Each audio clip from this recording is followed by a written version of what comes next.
Hey everyone, welcome back to Tech AI. Are you excited about SearchGPT, the new AI-powered search engine from OpenAI? Today, I'll show you how to join the waitlist so you can be among the first to try it out. Let's get started. First, open your web browser and go to the official SearchGPT website. You can find the link in the description below. On the homepage, scroll down until you find the section where you can join the waitlist. It might be labeled as Join the Waitlist or Sign up for early access. Once you find the waitlist section, you'll need to enter your information. Typically, you'll be asked for your name and email address. Make sure you use an email address you check regularly.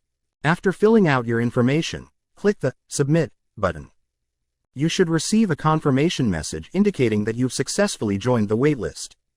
Make sure to keep an eye on your email for any updates from SearchGPT. And that's it. Now you're on the waitlist for SearchGPT and one step closer to experiencing the future of AI-powered search.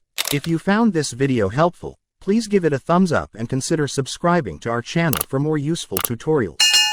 Also, let me know in the comments if there are any other topics you'd like me to cover. Thanks for watching, and I'll see you in the next video.